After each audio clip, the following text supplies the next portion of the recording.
आप सब I hope कि अच्छे होंगे, पढ़ रहे होंगे, मजे ले रहे होंगे। तो welcome back once again after long time. हमने लास्ट एपिसोड में देखा था, चैप्टर स्टार्ट किया, उसका नाम है सोल्यूशन, और उसमें हमने न्यूमेरिकल सॉल्व किए और लास्ट न्यूमेरिकल हमने बेस्ड ऑन हेनरी लॉ के ऊपर सॉल्व किया।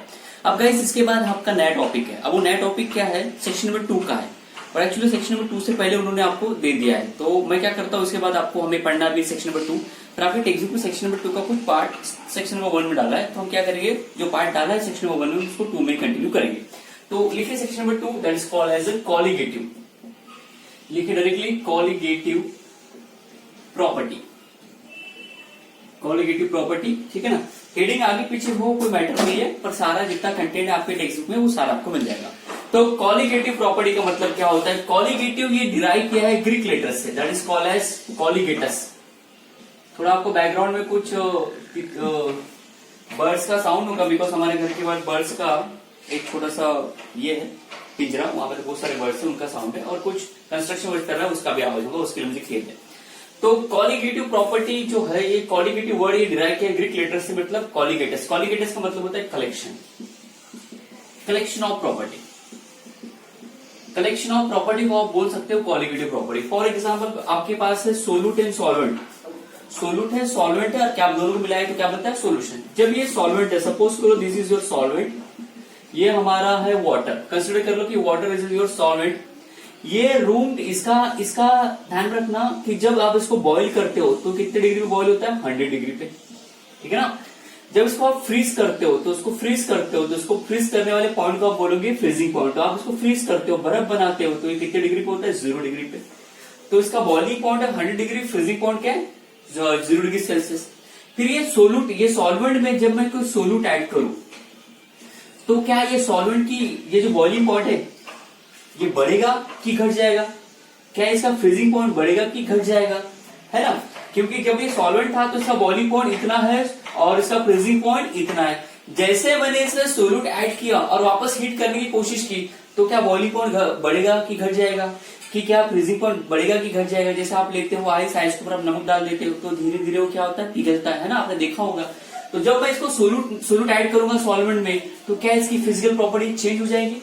अगर फिजिकल प्रॉपर्टी चेंज हो जाएंगी तो यही फिजिकल प्रॉपर्टी कितनी बदली, ये फिजिकल प्रॉपर्टी के कलेक्शन को आप स्टडी करो, इसी फिजिकल प्रॉपर्टी कितनी चेंज हुई by adding solute in solvent. अगर हम इसको स्टडी करेंगे, study of collection of this types of property is known as colligative property. तो कॉलिगेटिव प्रॉपर्टी हम सॉल्वेंट का पढ़ेंगे पहले, उसमें सोल्यूट ऐड करेंगे। जैसे सोल्यूट आपने ऐड किया तो क्या बन जाएगा, वो सोल्यूशन। तो जब वो सॉल्वेंट था तो उसका बॉइलिंग पॉइंट फ्रीजिंग पॉइंट था। जैसा आपने उसमें सोल्यूट ऐड कर दिया तो उसका बॉइलिंग पॉइंट हो सकता है मे बी इंक्रीज हो जाए, मे बी डिक्रीज हो जाए, फ्रीजिंग पॉइंट मे बी वो इंक्रीज कर ले या डिक्रीज कर ले। तो जैसे सोल्यूट ऐड कर दिया तो ये सॉल्वेंट की फिजिकल प्रॉपर्टी चेंज हो रही है, और जो फिजिकल प्रॉपर्टी यहाँ मिलेंगी आपको, क्या वो सॉल्वेंट की रहेंगी, क्या नहीं, वो किसकी रहेंगी, सोल्यूशन की रहेंगी। क्यों, बिकॉज जब सॉल्वेंट था तो उसकी फिजिकल प्रॉपर्टी ये है, और जैसे आपने इसमें सोल्यूट ऐड कर दिया तो क्या बन गया, ये सोल्यूशन। तो जो भी फिजिकल प्रॉपर्टी मिलेगी वो किसकी मिलेगी, सोल्यूशन की। और जब आप सोल्यूशन का बॉइलिंग पॉइंट फ्रीजिंग पॉइंट जब निकालोगे, उस प्रॉपर्टी को आप स्टडी करोगे, उसको हम क्या बोलेंगे, कॉलिगेटिव प्रॉपर्टी। तो कॉलिगेटिव प्रॉपर्टी यानी क्या, कलेक्शन ऑफ प्रॉपर्टी, किसकी, सॉल्वेंट की with respect to solute. Solvent की पहली फिजिकल प्रॉपर्टी ये थी, जैसा आपने ऐड किया तो उसकी फिजिकल प्रॉपर्टी क्या होगी, बदलेगी। एक तो बढ़ जाएंगी, नहीं तो क्या हो जाएंगी, कम हो जाएंगी। तो कितने से बढ़ गई, कितने से कम हो गई, ये आपको पढ़ना है। तो इसके लिए आपको पढ़ना पड़ेगा कॉलिगेटिव प्रॉपर्टी। अब ये सॉल्वेंट की फिजिकल प्रॉपर्टी है, ये इतनी थी। जैसे मैं सोल्यूट ऐड करूंगा तो इसकी फिजिकल प्रॉपर्टी ये बदल जाएंगी। तो इसका मतलब अगर आपको कॉलिगेटिव प्रॉपर्टी पढ़ना है तो आपको क्या करना पड़ेगा, सोल्यूट ऐड करना पड़ेगा, किसमें, सॉल्वेंट में। जब तक आप सोल्यूट ऐड नहीं करोगे, सॉल्वेंट की आप फिजिकल प्रॉपर्टी आप कितनी चेंज हुई वो पढ़ नहीं पाओगे। इसका मतलब कॉलिगेटिव प्रॉपर्टी नहीं पढ़ पाओगे। इसका मतलब कॉलिगेटिव प्रॉपर्टी अगर पढ़ना है तो आपके पास क्या होना चाहिए, number of moles of solute आपका प्रेजेंट होना चाहिए, किसमें, इन सॉल्वेंट में। जब सॉल्वेंट में number of moles of solute present रहेगा तो सॉल्वेंट की कितनी फिजिकल प्रॉपर्टी चेंज हो गई, उसी को पढ़ने के लिए आपको पढ़ना पड़ेगा कॉलिगेटिव प्रॉपर्टी। इसका मतलब colligative property completely depend upon number of moles of solute. जब आप उसको सॉल्वेंट में डालोगे तो colligative property is directly proportional to number of moles of solute. तो ये एमसीक्यू के लिए ध्यान रखना कि कॉलिगेटिव प्रॉपर्टी किसके ऊपर डिपेंड होती है, क्या वो सॉल्वेंट पर डिपेंड होती है, क्या नहीं, वो किसके ऊपर डिपेंड होती है, number of moles of solute. Solvent की कुछ फिजिकल प्रॉपर्टी है, जैसे सोल्यूट डाला तो उसकी फिजिकल प्रॉपर्टी क्या हो गई, चेंज हो गई। वही फिजिकल प्रॉपर्टी को आप स्टडी करोगे तो study of that physical property is known as colligative property. तो लिखे heading, written heading here, some point I used to copy for board. कि कॉलिगेटिव प्रॉपर्टी के बारे में लिख रहे हैं कि it is derive from Greek letter colligatus. Colligative कहां से आया, दैट इज का, उसको डिफाइन करेंगे। It is defined as collective property of solution is known as colligative property. जब आप सोल्यूट ऐड करोगे सॉल्वेंट में तो boiling point, melting point, freezing point, surface tension, ये सारी जो फिजिकल प्रॉपर्टी का आप जब कलेक्शन करोगे, ये पढ़ोगे आप, तो उसी को हम बोलेंगे colligative property. Is defined as collective property of solution is known as colligative property. मैंने शॉर्टकट में सीपी लिखा है, आपको लिखना। Colligative property depend on number of moles of solute present in the solution. Solution बनाने के लिए आपको क्या चाहिए, सॉल्वेंट। तो सॉल्वेंट की फिजिकल प्रॉपर्टी है बॉइलिंग पॉइंट और फ्रीजिंग पॉइंट। जैसे मैं number of moles of solute डालूंगा सॉल्वेंट में, क्या बनेगा, सॉल्यूशन। तो सॉल्यूशन जैसे मैंने बना लिया तो सॉल्वेंट की फिजिकल प्रॉपर्टी क्या होगी, डेफिनेटली चेंज होगी। तो विथ रिस्पेक्ट टू सॉल्यूशन आपके number of moles of solute के कारण सॉल्वेंट की फिजिकल प्रॉपर्टी चेंज होगी।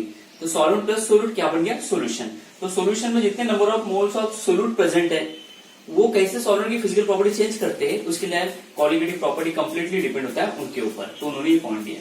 चौथा ये लर्न कर लेना, colligative property directly proportional to number of moles of solute. Colligative property पढ़ने के लिए आपको सिर्फ number of moles of solute के ऊपर डिपेंड रहना है, ना कि नेचर ऑफ सॉल्वेंट कैसा है, कोई लेना देना नहीं है। वेट ऑफ सॉल्वेंट के ऊपर कोई लेना देना नहीं है, बस आपको number of mole of solute के ऊपर ध्यान रखना है।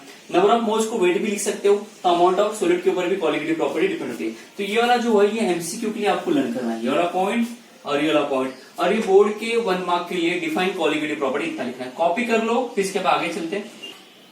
ओके गाइस, अब इसके बाद हम चलेंगे कॉलिगेटिव प्रॉपर्टी में हमें क्या क्या पढ़ना है। फिजिकल प्रॉपर्टी कौन कौन सी पढ़ेंगे हम, सॉल्वेंट की, और बाय एडिंग सोल्यूट जब बन जाएगा सोल्यूशन, तो सोल्यूशन की एक्जैक्ट फिजिकल प्रॉपर्टी कौन सी पढ़नी है कलेक्शन में। तो इसके total 4 types of colligative property collection है। सबसे पहला है रिलेटिव लोअरिंग वेपर प्रेशर, ठीक है ना। आपके जो नई टेक्स्ट में है उनमें उन्होंने रिलेटिव वर्ड हटा दिया है, उसमें सिर्फ डायरेक्टली हेडिंग लिखा है लोअरिंग वेपर प्रेशर।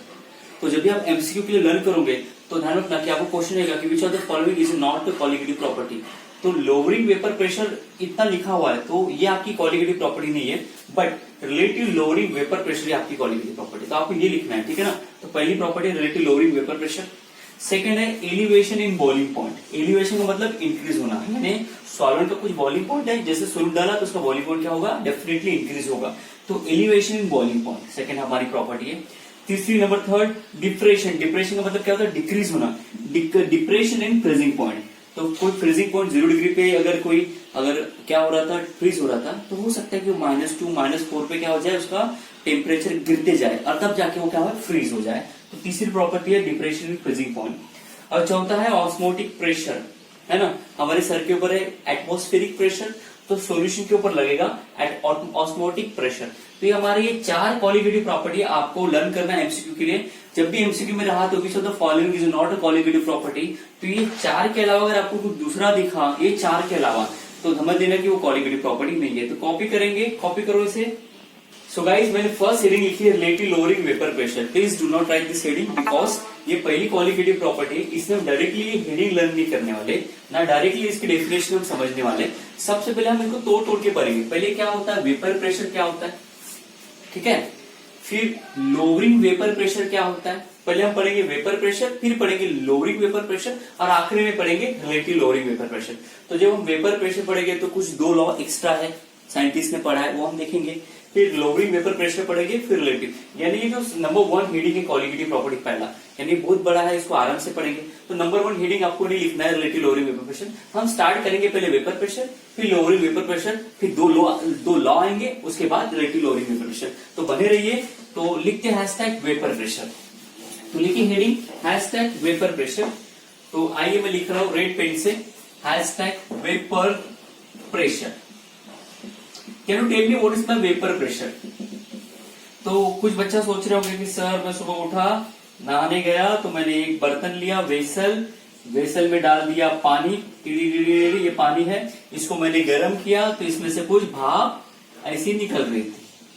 तो भाप यानी वेपर, अरे ये वेपर ऊपर जा रहे हैं बाय यूजिंग प्रेशर, उसी को हम क्या बोलेंगे, प्रेशर, है ना। तो वेपर का pressure is known as vapour pressure. अगर आपने ऐसी डेफिनेशन लिखी, the pressure of liquid in vapour is known as vapour pressure, ऐसी डेफिनेशन लिखोगे तो आपको बोर्ड में मार्क्स नहीं मिलेंगे। तो साइंटिस्ट ने ये सोचा कि अगर कोई लिक्विड गर्म किया तो उसे भाप निकल रही है, और भाप में क्या होगा, प्रेशर, वेपर्स, भाप यानी वेपर्स, वेपर में जो प्रेशर है क्या बोलेंगे, वेपर प्रेशर। बोले अगर ऐसी डेफिनेशन अगर हम लिखेंगे तो हम साइंटिस्ट लोगों को खोने का क्या मतलब है। तो उन्होंने बोला कि कंडीशन बनाते हैं, इसको बनाने के लिए कुछ करेंगे। देखो क्या करेंगे, ये बर्तन है खुला, इसको मैं बंद कर देता हूं, क्लोज, ठीक है। अब देखिए मैं ये लिक्विड है, लिक्विड क्या होता है, मॉलिक्यूल्स, मॉलिक्यूल को दिखा रहा हूं मैं ब्लैक से, ये मॉलिक्यूल्स है, लिक्विड मॉलिक्यूल्स आपस में जुड़े हुए। अब मैं एक ही लेयर बनाता हूं, आप समझ लेना कि बहुत सारे लेयर है। मैंने इसको गर्म किया, गर्म करने के बाद ये जो है यहां से ये मॉलिक्यूल्स वेपर्स के फॉर्म में आएंगे, और वेपर्स के फॉर्म में आएंगे तो ये आपका पूरा कंटेनर है, ये कंटेनर के वॉल्स है। ये वेपर क्या होगी, यहाँ पे कोलाइड होंगे, प्रेशर एग्जर्ट करेंगे, कुछ यहाँ पे कोलाइड होने के बाद नीचे आके यहाँ टकराएंगे लिक्विड के सरफेस के ऊपर। तो जब आपका लिक्विड पहले लिक्विड फॉर्म में था, जैसे हीट किया तो क्या बना, वेपर के फॉर्म में बना, और वेपर के फॉर्म बनने के बाद ये वॉल ऑफ कंटेनर के ऊपर क्या हो रहे, टकरा रहे, तो आप प्रेशर एग्जर्ट करेंगे, कुछ यहाँ से टकरा के ये लिक्विड के सरफेस के ऊपर भी टकराते हैं, तो यहाँ पे भी प्रेशर एग्जर्ट करते हैं। तो ये जो वेपर प्रेशर एग्जर्ट कर रहा है on the wall of container as well as liquid is known as vapour pressure. अब ये गया यहाँ टकराया, वेपर प्रेशर एग्जर्ट किया, ये गया यहाँ टकराया, वेपर प्रेशर एग्जर्ट किया, ये गया, तो हमें ये जो हमारे प्रेशर है इनको हमें कांस्टेंट के फॉर्म में कैलकुलेट करना है कि इसने कितना एग्जर्ट किया, क्या ये भी सेम है, क्या ये भी सेम है, ये सारा लिक्विड सेम है तो इनकी वेपर भी सेम है, इनका प्रेशर भी क्या होगा, सेम। तो हमें कांस्टेंट वैल्यू मिलनी चाहिए, जितना इसने प्रेशर एग्जर्ट किया उतना इसने भी एग्जर्ट करना चाहिए, तो हमें कांस्टेंट मिलना चाहिए। तो उन्होंने बोला कि हम ये कांस्टेंट अगर वेपर प्रेशर निकालना है तो एक कंडीशन लाना पड़ेगा, उस कंडीशन को बोलते हैं इक्विलिब्रियम कंडीशन। तो आइए समझते हैं इक्विलिब्रियम कंडीशन यानी क्या। वेपर प्रेशर की डेफिनेशन क्वाइट इजी, कि आपने किसी बर्तन में पानी लिया, हीट किया, वो पानी से क्या निकले, भाप, और भाप अगर ये क्लोज कंटेनर कर दिया तो ये कंटेनर में क्या होंगे, भाप, ये वेपर्स क्या होंगे, टकराएंगे, तो वहां पे टकराने के बाद क्या करेंगे, प्रेशर एक्सिट करेंगे।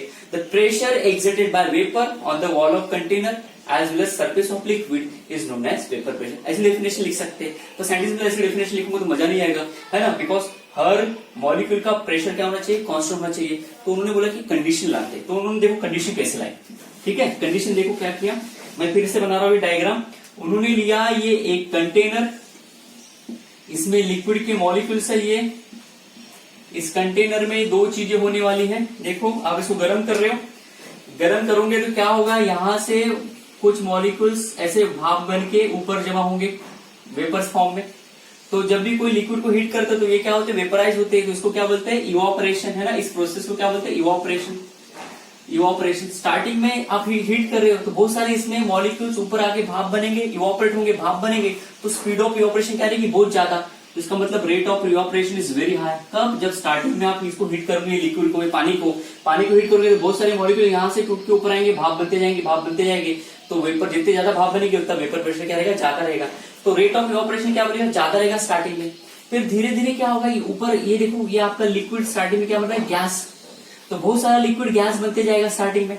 फिर जैसे जैसे गैस यहाँ पे जमा होंगे तो जमा होने के बाद क्या होती है, कंडेंस होती है। पता है ना कंडेंस क्या होता है, कंडेंस का मतलब क्या होता है, गैस का बनना लिक्विड। एक चाय ली, चाय में से भाप निकले, उसके ऊपर आपने प्लेट रख दिया, तो जब आप प्लेट हटाते तो क्या निकलता है, आपको पानी के ड्रॉपलेट्स मिलते हैं, यानी गैस का कन्वर्शन किसमें होगा, लिक्विड में। इस प्रोसेस को क्या बोलते हैं, कंडेंसेशन। तो स्टार्टिंग में जब आप ये पानी को गर्म करोगे तो इसकी भाप ज्यादा रहेगी, तो रेट ऑफ इवापोरेशन यानी स्पीड ऑफ भाप बनाने की प्रोसेस यानी इवापोरेशन प्रोसेस ज्यादा स्पीड से होंगी। और उससे कम प्रोसेस, स्लो प्रोसेस में क्या होंगी, कंडेंसेशन। धीरे धीरे मॉलिक्यूल यहाँ पे जमा होंगे और वापस लिक्विड फॉर्म में आना जाएंगे। तो रेट ऑफ कंडेंसेशन स्टार्टिंग में क्या रहेगा, बहुत स्लो। फिर ये प्रोसेस आप कंटिन्यू रखो, एक ऐसा वक्त आएगा जितना लिक्विड गैस बन रहा है, लिक्विड यहाँ पे जाके गैस बन रहा है, उतना ही गैस वापस क्या बनेगा, लिक्विड में कन्वर्ट हो जाएगा। तो सेम अमाउंट ऑफ यहाँ से क्या होगी, एक टाइम के बाद अगर आपने ये प्रोसेस कंटिन्यू किया तो आप देखोगे जितना लिक्विड यहाँ से क्या बन रहा है, भाप बन रहा है, यानी गैस में कन्वर्ट हो रहा है, उतना ही गैस यहाँ पे जमा होकर क्या बन जाएगा, लिक्विड में कन्वर्ट हो जाएगा। तो इस कंडीशन को बोलते हैं इक्विलिब्रियम कंडीशन। यानी जितने स्पीड से मॉलिक्यूल इवापोरेट होंगे उतने ही स्पीड से मॉलिक्यूल क्या होंगे, कंडेंसेशन होंगे। तो इस प्रोसेस को क्या बोलते हैं, इक्विलिब्रियम कंडीशन। अब साइंटिस्ट ने बोला है कि जैसे ये इक्विलिब्रियम कंडीशन एस्टैब्लिश हो गई, जितने लिक्विड गैस बन रहे उतने गैस वापस लिक्विड बन के आ रहे, अब निकालो वेपर प्रेशर, अब डेफिनेशन लिखो, अब निकालो। तो उन्होंने बाय यूजिंग बैरोमीटर का यूज करके इक्विलिब्रियम कंडीशन हो जाने के बाद उन्होंने वेपर प्रेशर निकाला, कि वेपर प्रेशर की डेफिनेशन ऐसी निकाली कि जब इक्विलिब्रियम कंडीशन आ जाएगा, जैसे इक्विलिब्रियम कंडीशन यानी liquid become gas, gas become liquid, तो यहां से जो मॉलिक्यूल इवापोरेट होके जा रहे हैं इक्विलिब्रियम कंडीशन पे, तो ये वॉल के ऊपर जब ये टकराएंगे भाप बन के, तो भाप बनने के बाद जो वॉल के कंटेनर के ऊपर जो प्रेशर एक्सर्ट करेंगे और यहाँ से टकराने के बाद ये इसकी सरफेस के ऊपर जो वेपर प्रेशर क्या करेंगे, जो वेपर है यहाँ पे टकराएंगे और अपना प्रेशर एक्सर्ट करेंगे, उसी प्रेशर को हम क्या बोलेंगे, वेपर प्रेशर। तो साइंटिस्ट ने बोला कि वेपर प्रेशर आप कब निकालोगे, जब इक्विलिब्रियम कंडीशन आ जानी चाहिए। नहीं तो आप सिंपल डेफिनेशन लिखते हो कि कोई बर्तन में मैंने पानी लिया, उसको गर्म किया, उसमें से भाप निकले, भाप में प्रेशर होता है, उसी को क्या बोलते हैं, वेपर प्रेशर। ऐसा मत लिखो बोले, उन्होंने बोले अपन स्टैंडर्ड है, जनरल फॉर्म में लिखेंगे, साइंटिफिक वे में लिखेंगे। तो बोले कि हमने इक्विलिब्रियम कंडीशन पहले एस्टैब्लिश की, लिक्विड को गैस बनाया, गैस को लिक्विड बनाया, same amount of gas liquid gas बन रहा है, same amount of liquid gas बन रहा है, और same amount of liquid gas और गैस क्या बन रहा है, लिक्विड बन रहा है। तो जब लिक्विड का कन्वर्शन गैस और गैस का कन्वर्शन वापस लिक्विड में हो जाए, अगर सेम अमाउंट में हो रहा है, तो इस कंडीशन को बोलते हैं इक्विलिब्रियम कंडीशन। और इस कंडीशन पे आप वेपर प्रेशर निकाल लो। और वेपर प्रेशर जब भी ये रहेगा, अभी इसमें कुछ भी मिक्स नहीं है, इसमें सिर्फ आपका प्योर लिक्विड है, तो उसका वेपर प्रेशर हमेशा डिनोट करोगे आप P0 से। P0 का मतलब प्योर फॉर्म में, इसमें कोई, अगर ये सॉल्वेंट है तो कंप्लीट सॉल्वेंट है, अगर सोल्यूट है तो कंप्लीट सोल्यूट है, इसमें कोई मिक्स नहीं है। और जो भी वेपर प्रेशर निकालोगे हमेशा क्या मिलेगा आपको, कांस्टेंट। तो आप डेफिनेशन कैसे लिखेंगे, the pressure exerted by vapour, the pressure exerted by vapour on the wall of container और on the surface of liquid at equilibrium condition is known as vapour pressure. तो इसकी डेफिनेशन लिखते हैं। Here vapour pressure की definition है, आपके पास दो है, दो में से एक कॉपी कर लो या दोनों कॉपी कर लो। सबसे पहले डेफिनेशन नंबर 1 कि जब इक्विलिब्रियम कंडीशन आएगी तब आपको वेपर प्रेशर निकालना है। At equilibrium the pressure exerted by vapour, vapour he exert करेगा अबोव द लिक्विड सरफेस, अपने लिक्विड सरफेस के ऊपर वो करेगा, नहीं तो वॉल ऑफ कंटेनर, और on the wall of container is called vapour pressure. एक तो ये डेफिनेशन लिख लोगे, तो सेकंड ये, दोनों में से एक भी लिखा तो भी चलता है, दोनों में मार्क्स मिलेंगे। The pressure exerted by vapour of liquid, liquid का वेपर जब प्रेशर एक्सर्ट करेगा, जब खुद के सरफेस के ऊपर, लिक्विड के सरफेस के ऊपर, is called is at equilibrium is called vapour pressure. यानी बन बीकर में आपने पानी लिया, उसको हीट किया, हीट करने के बाद यहां से क्या निकले, भाप। भाप बनने के बाद ये एक तो कंटेनर के वॉल पे प्रेशर एक्सर्ट करेगा, नहीं तो लिक्विड के सरफेस के ऊपर करेगा, उसको बोलते हैं वेपर प्रेशर। बट कंडीशन आने देना, एक कंडीशन आने देना, उस कंडीशन को क्या बोलते हैं, इक्विलिब्रियम। जितने यहाँ भाप बन के यहाँ पे लिक्विड बिकम गैस बनता है, उतना ही गैस बन के यहाँ पे लिक्विड बन के नीचे आना चाहिए। इस कंडीशन को क्या बोलते हैं, equilibrium. Liquid become gas, gas become liquid, same amount में होना चाहिए, तो इसको बोलेंगे इक्विलिब्रियम कंडीशन। इसको कॉपी करेंगे, इसके बाद नोट लिखेंगे कि हम किसका वेपर प्रेशर निकालेंगे, कौन सा लिक्विड का। कॉपी करो इतना।